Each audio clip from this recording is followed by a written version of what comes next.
In terms of the marijuana, I'm trying to get some information. I have some questions that I've been trying to dig and look through some things. We know the clinical definition of pure cannabis. We know we can go on and on and on through Google and find all of those benefits. But what I want to know is why hasn't Wayne, Hawthorne, Clifton, Elmwood Park, and North Haledon accepted this program? Why do they send their people to Paterson? Our Paterson streets right now are filled with people from surrounding towns who don't want that program. Can anybody explain that to me? That's all I'm trying to figure out. When you look at, and I don't like calling anybody, people who are, let's say, less fortunate or financially struggling, or even those who like to rob and steal. A brother, somebody stole his money last night. He can tell you, right on Market Street by McDonald's. Those people don't live here. They're not residents here. I have personally seen officers from Clifton, from Wayne, drop people off on the corner of Route 80. I know people right now who their parents give them money to go to MoneyGram. We'll send you all the money you need, just don't come back home.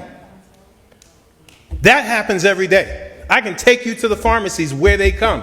I could take you to the bodegas where they show up with their money. They can't even stand up, but they got their money. They have enough energy to take their ID out and sign it.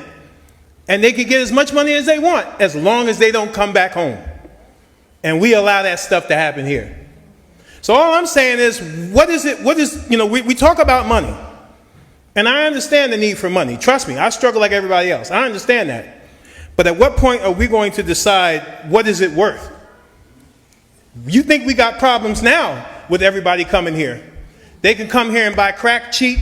They can come here and buy their drug paraphernalia cheap. And then they have legal dispensaries where they can buy weed too?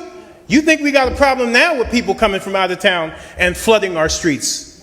Just wait till this happens. And if they open those dispensaries, they're not going to be responsible for what goes on out there. All they're doing is selling their product and going home. Whatever else happens as a result of that, they're not going to take responsibility for that. They're not going to pay for rehab for those people if they get mixed up with other different things in the community. They're not going to pay to clean these streets up. They're not going to do any of that. Trust me. Trust me.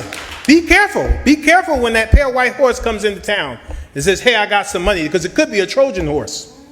If you don't know what the Trojan horse is, look it up. Everybody got a phone or an iPad. Look up what the Trojan horse is. All I'm saying is, think before you make that step forward. I know about making bad decisions. 2003, I voted to move the school board election from April to November. Worst decision of my life. So I know what it feels like and the ramifications of making a bad decision, because you feel like you're under pressure. All I'm asking is you guys think. From one elected official to a council, please think. Thank you very much, Mr. Teague. Madam